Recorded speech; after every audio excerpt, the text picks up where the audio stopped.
นี้ท่านกำลังฟังสถานีวิทยุกระจายเสียง FM 104.5 เมกะเฮิรตซ์ขอความนอบน้อมจงมีแด่พระรัตนตรัยเจ้าสามประการพระรัตนตรัยองค์ที่หนึ่งคือพระพุทธพระรัตนตรัยองค์ที่สองคือพระธรรมพระรัตนตรัยองค์ที่สามคือพระอริยสงฆ์ข้าพระพุทธเจ้าขอเคารพนบนอบกราบไหว้แทบใต้ไหว้สาพระรัตนตรัยเจ้าถึงสามประการด้วยความเคารพสักการะเป็นอย่างยิ่ง ขอถวายความเคารพพระมหาเถรานุเถระเจ้าคณะพระสังฆาธิการ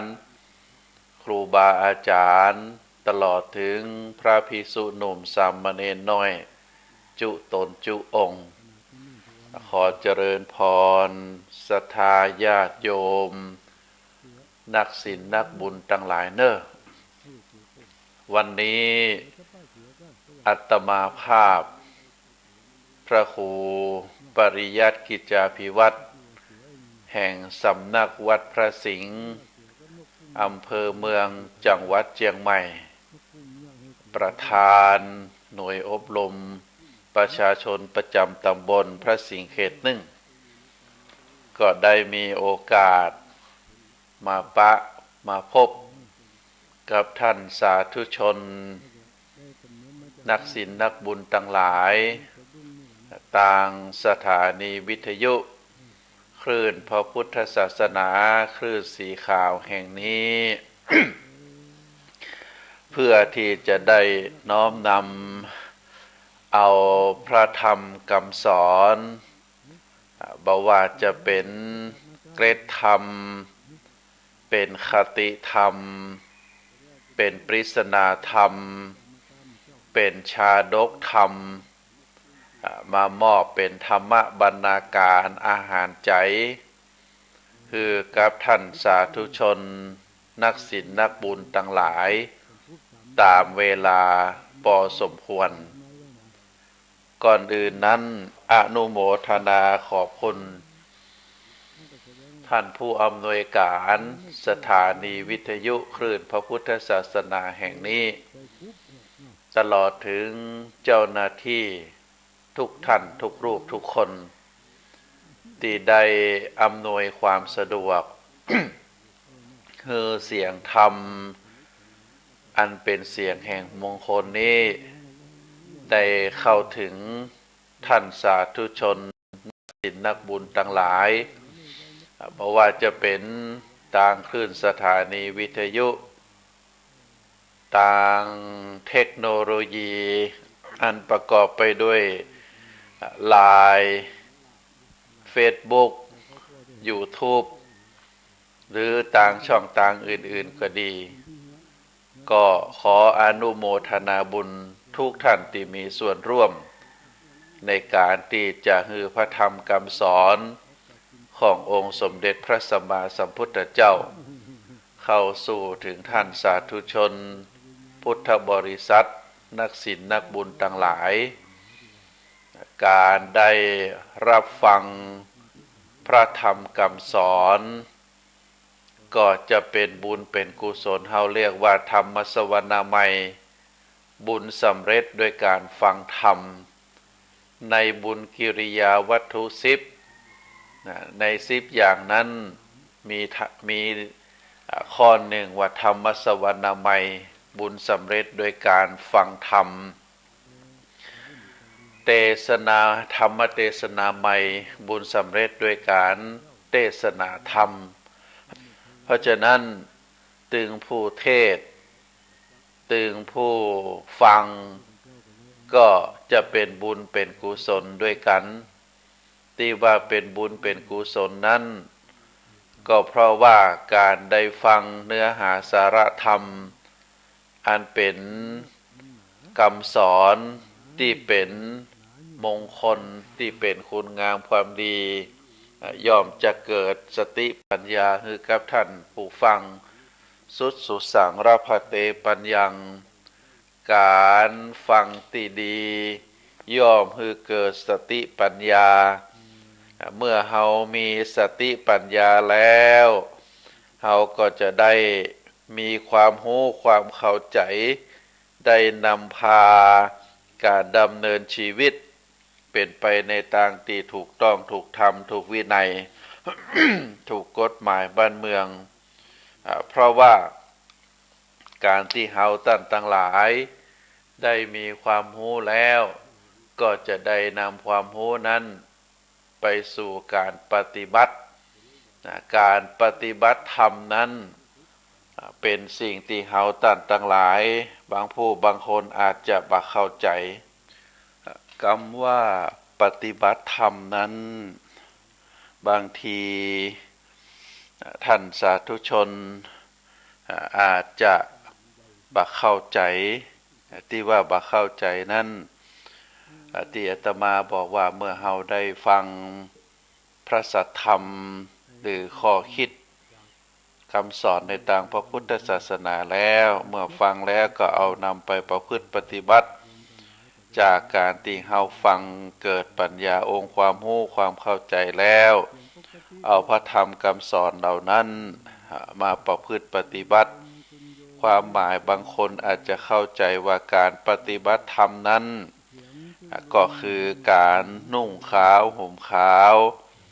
เราจะต้องไปถือศีลห้าศีลแปดแล้วก็อยู่ในการกินนอนอยู่ในวัดปฏิบัติธรรม3 วัน7 วันอย่างอี้เป็นต้นบางทีบางท่านอาจจะเข้าใจเป็นลักษณะแบบนั้นที่จริงแล้วการปฏิบัติธรรมเฮาก็สามารถที่จะทำได้ถึงวันทำได้ทุกที่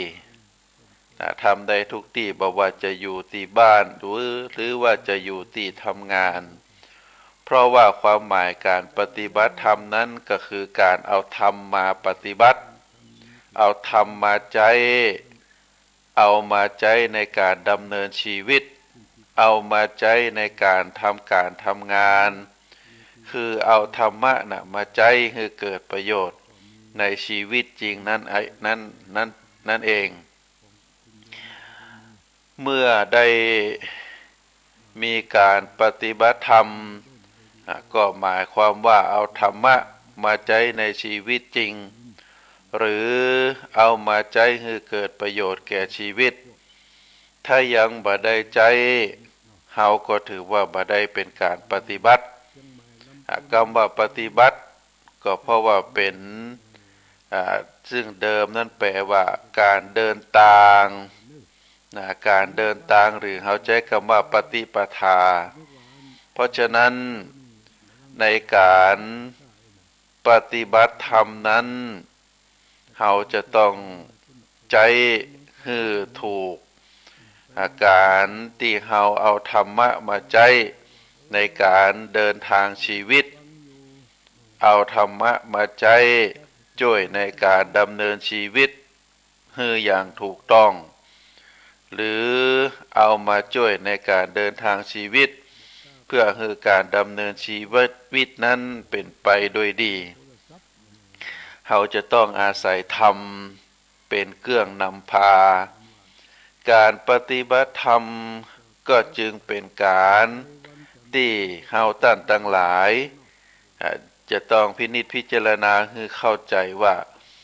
การปฏิบัติธรรมนั้นเป็นเรื่องกว้างๆบ่เฉพาะการที่จะปลีกตัวออกจากสังคม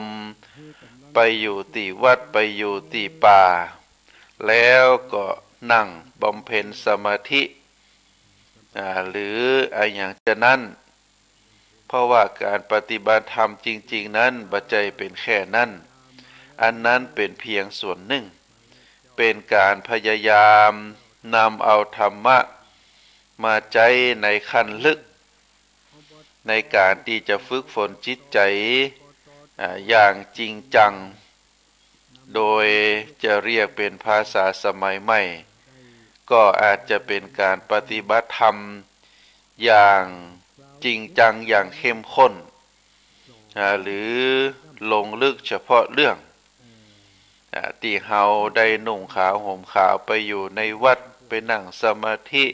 ไปเดินจงกรมไปสวดมนต์ไหว้พระอันนั้นเป็นการปฏิบัติอย่างเข้มข้นที่จริงแล้วการปฏิบัติธรรมต้องมีตลอดเวลาเฮานั่งกันอยู่ในที่ใดที่หนึ่งเฮาก็ต้องมีการปฏิบัติธรรมคือการเอาธรรมะมาใจเมื่อปฏิบัติธรรมหรือปฏิบัติสิ่งนั้นทำสิ่งนั้นอย่างถูกต้องก็ถือว่าเป็นการปฏิบัติธรรมดังนั้นถ้าไผคนใดคนหนึ่งมีหน้าที่ในการศึกษาห่ำเพียรมีความขยันหมั่นเพียรตั้งใจเล่าเรียนเพื่อให้เกิดผลก็เป็นการปฏิบัติธรรมเป็นต้นว่าการเล่าเรียนนั้นใจรักอิทธิบาทสี่มีฉันทะความพอใจในการเรียนมีวิริมีความเพียรใจสู้มีจิตตะก็คือการใส่ใจการตรึกตรองโดยความรับผิดชอบมีวิมังสาคอยไตรตรองตรวจสอบทดสอบทดลองให้ได้ผลดียิ่งขึ้นอย่างนี้ก็ถือว่าเป็นการปฏิบัติธรรมได้อย่างถูกต้องแม้แต่การที่เฮาได้ออกไปเดินทางบนถนนบนท้องถนนไปขับรถถ้าขับด้วยการรักษากฎจราจรขับเรียบร้อยบ่ประมาทมีความสุภาพหรือลึกเข้าไปแม้กระทั่งว่าทำจิตใจให้สบายบักเครียดมีความผ่องใสสบายใจในเวลาที่ขับรถนั้นอันนี้ก็เป็นการปฏิบัติธรรมในระดับต่างๆแล้วแต่ว่าไผจะสามารถเอาธรรมะไปใช้ในการดำเนินชีวิตหรือในการทำภารกิจหน้าที่นั้นๆคือได้ผลแค่ไหนเพียงใดอย่างเฮาก็เรียกว่าเป็นการปฏิบัติธรรมเพราะฉะนั้นท่านสาธุชนทั้งหลายการปฏิบัติธรรมอันเกิดจากการฟังเกิดปัญญาแล้วก็เอาไปสู่การปฏิบัติในชีวิตจริงนั้นต้องมีอยู่ตลอดเวลาเพราะคนเฮานั้นมีหน้าที่ต้องดำเนินชีวิตมีหน้าที่ที่จะต้องทำการงานให้ถูกต้องให้ดีงามแม้แต่การนั่งฟังพระธรรมเทศนานี้ก็เหมือนเดียวกันท่านสาธุชนอาจจะทำงานไปตัวอาจจะนั่งฟังโดยความตั้งใจอาจจะนอนฟังก็ถือว่าเป็นการปฏิบัติธรรมเมื่อตั้งใจฟังเป็นใจความคิดพิจารณาไตร่ตรองสิ่งที่เฮารับฟังนั้นทำให้เกิดปัญญาขึ้นก็เป็นการปฏิบัติธรรมดังนั้นเป็นอันว่าการปฏิบัติธรรมนี้เป็นเรื่องที่กว้างขวางนำเอาไปเรียกว่านำเอาธรรมะมาใช้ให้เป็นประโยชน์แก่การดำเนินชีวิตหรือการทำกิจการงานทำหน้าที่ให้ถูกต้องทำทุกเรื่องทุกอย่างที่ถูกต้องให้ดีให้เกิดผลเป็นประโยชน์ก็จะได้เข้าถึงชีวิตที่ดีงามมีความสุขที่แท้จริงอันนี้เป็นการปฏิบัติธรรมเพราะฉะนั้นท่านทั้งหลายที่ตั้งใจฟังพระธรรมคำสอนอันเกิดจากการ ครูบาอาจารย์ได้ช่วยกันอู้กันจานั้นเฮาก็ถือว่าเป็นการปฏิบัติธรรมที่ถูกต้องอันนี้เป็นความหมายในยะของการปฏิบัติธรรมเพราะฉะนั้นก็ขอให้ท่านสาธุชนทั้งหลายได้ตั้งใจได้ตั้งใจในการฟังธรรมเนื้อหาสาระธรรมมีครูบาอาจารย์ได้ผูกเรื่องเราเรียกว่าปริศนาธรรมปริศนาธรรมก็คือเป็นข้อความที่มีนัยยะคือเราฟังแล้วได้พินิจพิจารณาเรียกว่าปริศนาธรรมในวันนี้จะได้นำปริศนาธรรม5อย่าง5ข้อ5ประการมาเล่าให้ท่านสาธุชนได้ฟังปริศนาธรรมนั้นเปิ่นบอกว่ากินเต่าใดบ่หายากนอนมากบ่ฮู้จักตื่นฮักคนอื่นยิ่งกว่าตัวฮักของควรกลัวกับกล้าของสั้นสัญญาว่ายาวมี5ประการปริศนาธรรมกินเต่าใดบ่หายากนอนมากบ่ฮู้จักตื่นฮักคนอื่นยิ่งกว่าฮักตัวของควรกลัวกับกล้าของสั้นสัญญาว่ายาว อันนี้เป็นปริศนาธรรมมีนัยยะสอนให้คนเฮาเข้าใจในการที่จะดำเนินชีวิตของตัวเก่าและก็ของเปื้อนมนุษย์ด้วยกันเมื่อเฮาได้เข้าใจแล้วก็จะได้ประพฤติปฏิบัติตนได้อย่างถูกต้องถูกธรรมถูกประเพณีวัฒนธรรมของเจ้าพุทธปริศนาธรรมข้อที่1กินเต่าใดบ่หายากการกินของคนเฮานั้นมีอยู่2ประการประการที่1กินเพราะหิวประการที่2กินเพราะอยาก ความหิว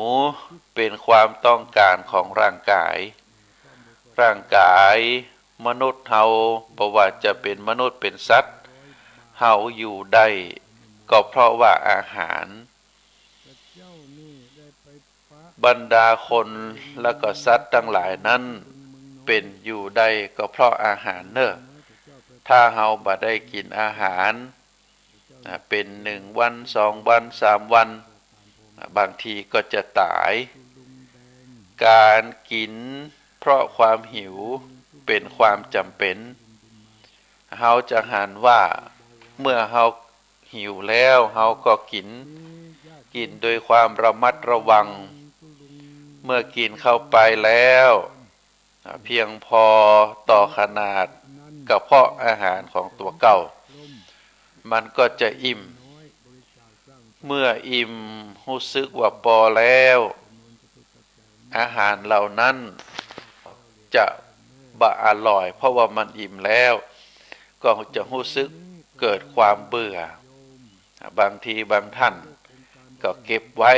ใส่ตู้เย็นไว้บางทีบางท่านก็เอาขว้างเอาทิ้งเอาหือสัตว์เป็นเศษอาหารไปอย่างอีก็มีอันนี้เป็นการกินเพราะความหิวแต่ว่าเมื่อเฮากินไปแล้วประมาณ2 3หรือ4ชั่วโมงก็เกิดความหิวหำละก็ต้องเสาะแสวงหาแหมเพราะฉะนั้นคนเฮานั้นในวันหนึ่งอย่างน้อยเฮาก็จะต้องกินประมาณ3มื้อก็จะช่วงตอนเช้าอาจจะเป็น7-8 โมง7-8 โมงเช้าเฮาก็เรียกว่าเป็นอาหารเช้าตอนกลางวันก็11 โมงเที่ยงก็เป็นอาหารกลางวันตอนมื้อแลงก็อาจจะประมาณสัก4 โมง5 โมง อย่างอี้เป็นต้นอันนี้เราเรียกว่ากินแก้ความหิวแต่เป็นการกินแฮมแบบหนึ่งเปิ้นห้องว่าเป็นกินเพราะอยากความอยากเป็นอาการของตังใจที่ประกอบไปด้วยตัณหาเราเรียกว่าเป็นตัณหาความอยากการกินเพื่อสนองตอบความอยากนั้นมันบ่มีขอบเขตเนอะศรัทธาญาติโยมยิ่งหามาสนองความต้องการมากเท่าใดก็เพิ่มความอยากนักเท่าอันเพราะว่าความอยากนี้บ่มีที่สิ้นสุดที่สุดของความอยากน่ะบ่มีคนกินเพราะความอยากบางทีบางครั้งอาหารนั้นมีเต็มโต๊ะราคาเป็นหมื่นกว่าบาทโต๊ะละหมื่นกว่าบาทพันกว่าบาทในการกินโต๊ะหนึ่งบางทีคนอื่นเปิดอาจจะใช้เงินจำนวนนั้นมาใช้ในการกินใช้เป็นเวลาเป็นเดือนแต่ว่าบุคคลที่สนองความอยากของตนเองนั้นอาจจะใช้กินอาจจะเป็นมื้อเดียวคาบเดียวอย่างเป็นต้นเพราะฉะนั้นการกินด้วยการสนอง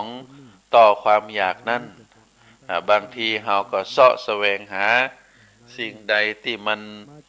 ราคาแพงก็ไปกินสิ่งไหนที่มีการอู้กันจาว่ากินอันนี้แล้วจะมีพละกำลังก็ไปเสาะหากินกัน ไปเสาะหากินกันบางทีเปิ้นก็ใจคำว่าเมนูพิสดารก็อย่างเป็นต้นอย่างที่บอกว่าการกินด้วยความอยากนั้นบางทีบ่ได้กินในต่างปากเท่านั้นบางคนก็กินสิ่งของเป็นการเปรียบเปยเป็นเล่าขานว่ากินจอบกินเสียมกินหินกินทรายกินดินกินต้นไม้กินตึกรามบ้านช่องรวมไปถึงกินถนนหนทางอย่างเป็นต้นอันนี้เป็นกิน ด้วยการสนองความอยากเป็นการคอร์รัปชันบางทีบางท่านอยู่ในตำแหน่งที่สูงก็มีโอกาสที่จะกินในสิ่งที่ตนเองอยากได้บางคนก็กินรถบางคนก็กินเรือบินอย่างเป็นต้นเพราะฉะนั้นกรรมครูบาอาจารย์สอนไว้บอกว่า ไฟ ไฟย่อมบะอิ่มเจือทะเลบะอิ่มน้ำฉันใดคนที่มีความโลภคนที่มีตัณหาก็บ่ฮู้จักอิ่มในสิ่งใดๆทั้งนั้นเสาะแสวงหาเพื่อที่จะตอบสนองความต้องการของตัวเองอันนี้เป็นปริศนาธรรมข้อที่หนึ่งที่บอกว่ากินเท่าใดบ่หายอยากปริศนาธรรมข้อที่สองนอนมากบ่ฮู้จักตื่นการตื่นมีอยู่สองประเภทอันที่หนึ่งตื่นจากการนอนอันที่สองตื่นจากการมัวเมาประมาทการนอนของคนบางคนนั้นนอนขี้เศร้าบ่ฮู้จักกาลเวลาที่ว่าควรจะนอนหรือบ่ควรจะนอน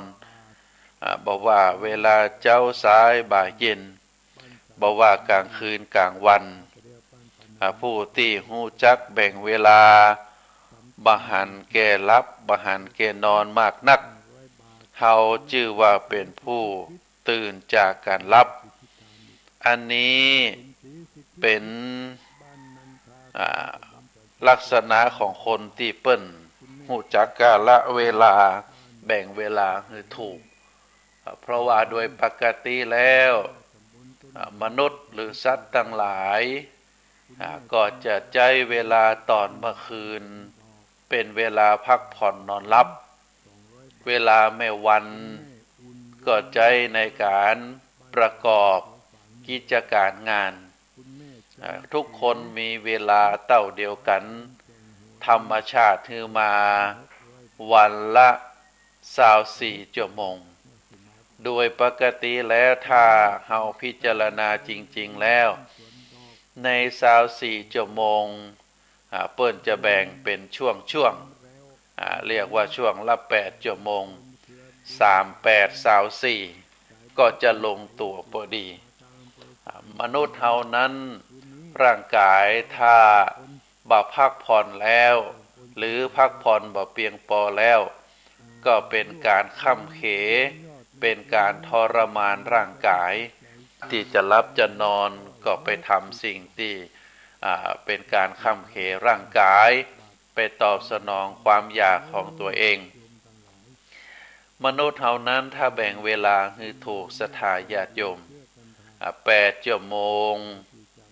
ในเวลากลางคืนเป็นเวลาที่ต้องหลับต้องนอนการพักผ่อนที่ดีที่สุดก็คือการนอน8 ชั่วโมงที่2ใจในการประกอบธุรกิจการงานอย่างเฮาจังหันว่าโดยปกติแล้วคนทั่วๆไปการงานทั่วๆไปเปิ้นก็จะใช้เวลาทำการทำงาน8 ชั่วโมงถ้าหากว่าทำเกินกว่านั้นเปิ้นก็ว่าจะต้องมีค่าตอบแทนหรือค่าโอทีค่าล่วงเวลาแฮม8 ชั่วโมงนั้นก็ใช้ในกิจการหรือภารกิจส่วนตัวอาจจะเป็นการอาบน้ำอาจจะเป็นการออกกำลังอาจจะเป็นการรับประทานอาหารหรือการทำในส่วนตัวซักผ้ารีดผ้าอ่านหนังสืออย่างเป็นต้นเพราะฉะนั้นถ้าคนเฮาได้แบ่งเวลาให้ลงตัวอย่างละ8 ชั่วโมง8 ชั่วโมงถึงวันเฮาก็ถือว่าเฮาได้ประพฤติปฏิบัติในลักษณะที่เป็นคนฮู้จักกาลเวลาเวลาไหนที่หลับเวลาไหนที่นอนเวลาไหนที่พักผ่อนก็ถือว่าเป็นคนที่ฮู้จักหลับฮู้จักตื่นส่วนคนที่ตื่นจากการมัวเมาประมาทก็คือบุคคลที่ประมาทมีสติคอยสำรวมระมัดระวังอยู่เสมอบ่ยอมประพฤติชั่วทางกายวาจาใจแม้มีความชั่วทางกายวาจาใจมีปริมาณน้อยก็บ่ประมาทได้หู้เต้าตันความจริงว่าของมากย่อมมาจากของน้อยและของน้อยนั่นเองเมื่อมารวมตัวกันมากๆแล้วก็สามารถทำความเสื่อมเสียให้ได้แม้ความทุจริตก็เหมือนเดียวกันความชั่วความทุจริตถึงมีประมาณน้อยก็บ่ควรบ่ประมาทผู้มีสติตื่นตัวอยู่เสมออย่างนี้เฮาเรียกว่าผู้ตื่นจากความมัวเมาประมาทส่วนผู้ที่หลงไหลไร้สติปล่อยตัวฮือจมอยู่กับความชั่วเฮาชื่อว่านอนมากบ่ฮู้จักตื่นผู้ที่มีเป็นลักษณะแบบนี้เปิ้นบอกว่ามีชีวิตอยู่ก็เหมือนกับตายแล้วอันนี้เป็นปริศนาธรรมอันที่2เน้อศรัทธาญาติโยมปริศนาธรรมอันที่3เปิ้นบอกว่าฮักคนอื่นยิ่งกว่าฮักตัวหมายความว่าจะได้ความฮักมีอยู่2ชนิดชนิดที่1เรียกว่าฮักตัวเองชนิดที่2เราเรียกว่าฮักคนอื่นบุคคลที่เอาใจใส่ต่อการศึกษาก็ดีคนที่มีความขยันหมั่นเพียร ในการประกอบอาชีพการงานก็ดีการที่คนเฮาได้ฮู้จักป้องกันอันตรายที่จะเกิดขึ้นกับตัวเองก็ดีบุคคลนี้ชื่อว่าเป็นผู้ที่ฮักตัวเองหมายความว่าคนที่ห่ำเฮียนในวัยต้นได้ศึกษาห่ำเฮียนในวิชาความรู้ที่ตนเองถนัดที่ตนเองชอบที่ตนเองมีความสนุกสนานมีความชอบความฮักในสาขาวิชานั้นเฮียนจนสำเร็จการศึกษาบ่ว่าจะเป็นในระดับปริญญาตรีโทเอกหรือในสาขาวิชาอาจจะเป็นสายอาชีพก็แล้วแต่จนเกิดความชำนาญเกิดความรู้ความเข้าใจแล้วก็ได้เอาความรู้ในสาขาวิชานั้นมาประกอบอาชีพการงานด้วยความขยันหมั่นเพียรด้วยความฮักด้วยการเอาใจใส่ด้วยการรับผิดชอบก็คือเกิดผลดีต่ออาชีพการงานนั้นๆบ่ว่าจะเป็นการประกอบธุรกิจส่วนตัวหรือการประกอบอาชีพการงานหน้าที่การงานในองค์กรต่างๆจนเกิดผลดีมีความเจริญก้าวหน้าในอาชีพการงานนั้นๆอันนี้เราเรียกว่าเป็นคนฮักตัวเองนอกจากนั้นก็จะรู้ว่าสิ่งใดที่เป็นอันตรายต่อชีวิตแก่ตัวเองสิ่งใดที่จะทำให้ตัวเองแคล้วคลาดปลอดภัยด้วยความระมัดระวังบ่ให้เกิดอันตรายบ่ให้เกิดโรคอย่างเช่นในปัจจุบันนี้โรคเชื้อไวรัสโควิดที่กำลังระบาดอยู่คนที่รู้จักป้องกันตัวเองสวมหน้ากากอนามัยล้างมืออยู่ห่างไกลกันพยายามที่จะบ่เข้าไปในส่วนที่เป็นอันตรายอันนี้ก็ถือว่าเป็นคนที่รู้จักป้องกันอันตรายเกิดขึ้นแก่ตัวเก่าเพราะฮักตัวอันนี้ชื่อว่าเป็นคนที่ฮักตัวเก่าฮักตัวเองแม่ที่ฮักลูกลูกที่เคารพรักต่อพ่อต่อแม่ครูบาอาจารย์ฮักลูกศิษย์ลูกศิษย์นั้นก็มีความเคารพฮักเชิดชูบูชาครูบาอาจารย์ตลอดถึงเพื่อนฝูงเหล่ากัลยาณมิตรที่ฮักกันแปลงกันเหลือกันอันนี้เราถือว่าเป็นการฮักคนอื่นความฮักสองประเภทนี้ท่านกล่าวว่าบ่มีความฮักอันใด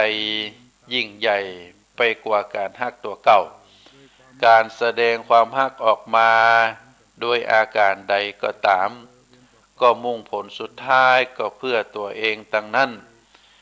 ที่จริงแล้วการฮักตัวเก่าเป็นการกระทำที่ถูกต้องตามหลักธรรมดีชั่ว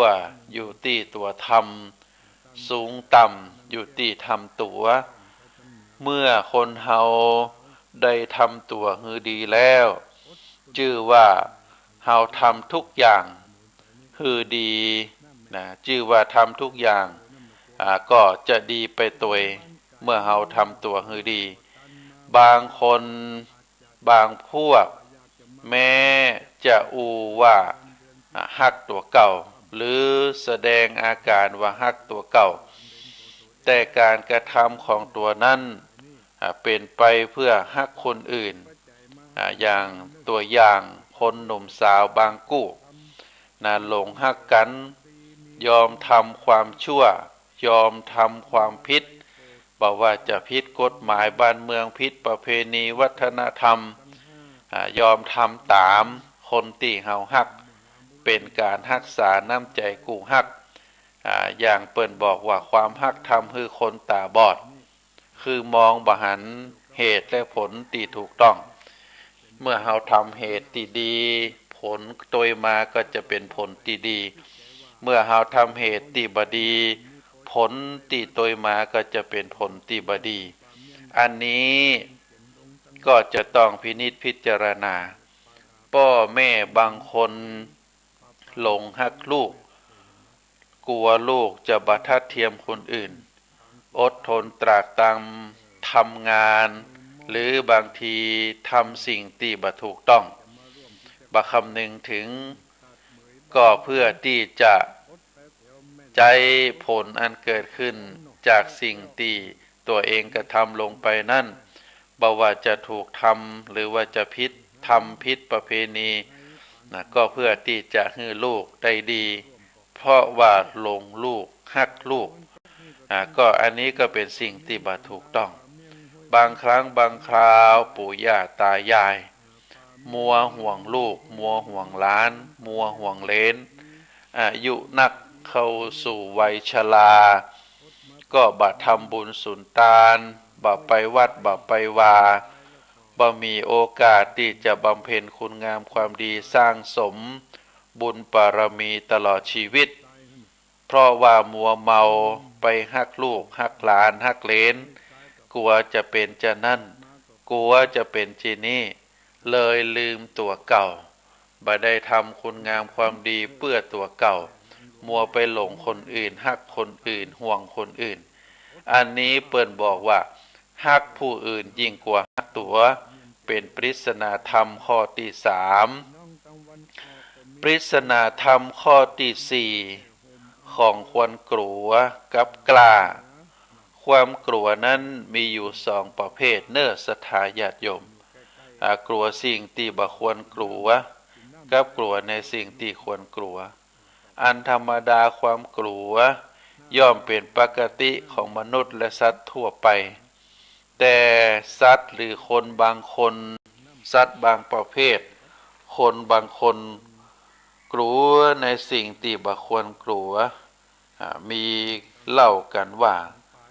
ไส้เดือนทั้งหลายเนี่ยเปิ้นกินดินเป็นอาหารแต่บ่กล้ากินดินนักกลัวดินจะหมดอย่างอีเป็นต้น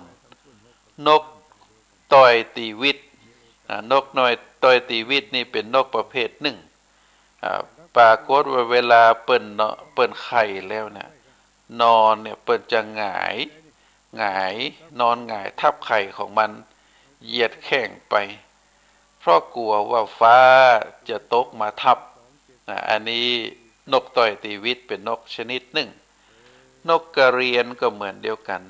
นกกระเรียนตัวขาวๆตัวสูงบ่กล้าจะเหยียบดินเต็มเท้าเพราะกลัวแผ่นดินจะไหวอันนี้ก็เป็นกลัวแห่งแบบประเภทหนึ่งมีปอดใจบางศาสนานิยมมีภรรยาหลายคนหรือมีภรรยาที่เป็นสาวน้อยเพราะกลัวว่าวงตระกูลของตัวเองนั้นจะขาดตอนที่ว่ามานี้เรียกว่ากลัวในสิ่งที่บ่ควรกลัวคนบางคนทำงานบางอย่างซึ่งเหมาะสมกับวิทยาฐานะที่ตนเองสำเร็จมาแต่กลัวความต่ำต้อยกลัวความน้อยหน้าบ่กล้าไปทำผลสุดท้ายก็เป็นคนว่างงานตกงานบ่มีงานทำบางคนจะทำความดีจะไปวัดจะไปบำเพ็ญทานรักษาศีลเจริญจิตภาวนาสวดมนต์ไหว้พระฟังพระธรรมเทศนาในเทศกาลเข้าพรรษาก็บ่กล้าทำกลัวอายอย่างนี้เฮาเรียกว่ากลัวต่อสิ่งที่บ่ควรกลัวในตรงกันข้ามคือกล้าทำในสิ่งที่บ่ควรทำความชั่วความทุจริตทั้งหลายเป็นสิ่งที่บ่ควรทำเพราะว่าความชั่วความทุจริตทั้งหลายนั้นมีผลเป็นความทุกข์มีผลเป็นความเดือดร้อนพระพุทธองค์ได้ประทานโอวาทแก่เราพุทธบริษัทว่าถ้าเธอทั้งหลายกลัวต่อความทุกข์เพราะว่าความทุกข์เป็นที่บ่พอใจบ่เป็นที่ชอบใจของพวกเธอทั้งหลายก็อย่าไปทำบาปทำกรรม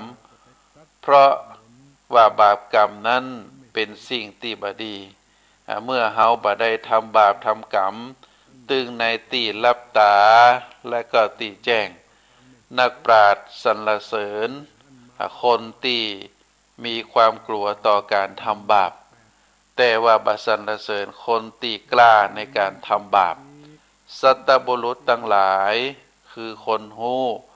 เปิ้นจะบ่ทำบาปเพราะกลัวต่อบาปนั่นเองอันนี้เป็นคำสอนขององค์สมเด็จพระสัมมาสัมพุทธเจ้าเพราะฉะนั้นความชั่วความทุจริตจึงเป็นสิ่งที่ควรกลัวคนที่ชอบทำความชั่วเขาก็จึงชื่อว่าของควรกลัวกับกล้าประการข้อที่5เป็นปริศนาธรรมที่บอกว่าของสั้นสัญญาว่ายาวปริศนาธรรมข้อที่5ที่ว่าของสั้นสัญญาว่ายาวสัญญาตรงนี้หมายถึงความจำความเข้าใจ เพราะฉะนั้นของสั้นสัญญาว่ายาวก็คือ ของที่มันสั้นเราเข้าใจว่าเป็นของยาวอันนี้มีนัยยะความหมายหมายถึงชีวิตของคนเฮาอันธรรมดาชีวิตความเป็นอยู่ของมนุษย์ทั้งหลายบ่ว่าจะเป็นรวมถึงของสัตว์ตัวชื่อว่าเป็นของสั้นทุกคนอยู่ได้บ่เกิน100ปีหากจะอยู่เกิน100ปีก็มีพ่องแต่ส่วนมากแล้วโดยเฉลี่ยแล้วก็บ่เกิน100ปีก็จะต้องตายที่ตายไปนั้นก็เพราะว่าความชราภาพความแก่ความทรุดโทรมของร่างกายชีวิตของคนเฮาถึงของสรรพสัตว์จะต้องมีความแตกดับไปเป็นธรรมดาของมันแล้วก็ในระหว่างที่ชีวิตมีความเป็นอยู่นั่นชีวิตทุกชีวิตก็จะมีอันตรายอยู่รอบด้านบางทีบางครั้งอาจจะบัดถึง100 ปีอาจจะแตกดับลงไปในขณะใดในขณะหนึ่งเพราะฉะนั้นความยืนยาวของชีวิตการเจ็บไข้ได้ป่วยของชีวิตก็ดีวันเวลาที่เราจะตายความเจ็บไข้ได้ป่วยการเสียชีวิตไปเพราะโรคนั้นโรคนี้ก็ดีวันเวลาที่เราจะตายก็ดีสถานที่เราจะตายตลอดถึงภพภูมิคติที่เราจะไปเกิดหลังจากตายแล้วตึง5 สิ่ง 5 ประการนี้เปิ้นบอกว่าบ่มีนิมิตบ่มีเครื่องหมายคือเจ้าของชีวิตได้ฮู้เจ้าของชีวิตมีความมุ่งมา่ปรารถนาจะมีชีวิตอยู่90 ปีอยู่100 ปีหรือเมินที่สุดถึง120 ปีเวลาจะตายก็ขอมีความมุ่งมา่ปรารถนาที่จะตายด้วยความง่ายดายบ่อยากตายด้วยความทรมานบ่อยากตายที่จะฮือเจ็บป่วยแบบนอนติดเตียงไปไหนมาไหนบ่ได้ก็ดีวันเวลาที่จะตายนั้นก็ขอมีความมุ่งมั่นปรารถนาที่จะตายในเวลานั้นเวลานี้และก็จะขอตาย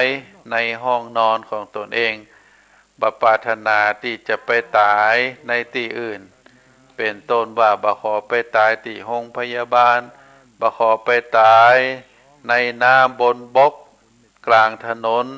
บนห้วยในดอยอย่างอีเป็นต้นเฮาบ่มีความมุ่งมา่ปรารถนาที่จะไปตายหรือบางทีบางครั้งหลังจากตายไปแล้วก็ขอฮือไปเกิดเป็นจะนั้นเกิดเป็นจะนี้ขอไปเกิดอยู่กับคนปุ้นอยู่กับคนเพอาการตั้งมวลที่ว่ามานี้จะบ่ปรากฏฮือเจ้าของชีวิตได้ทราบ และก็จะเป็นไปตามความมุ่งมา่ปรารถนาอย่างเจ้าของชีวิตตั้งความมุ่งมา่ปรารถนาไว้ทุกสิ่งทุกอย่างนั้นเป็นไปบ่ได้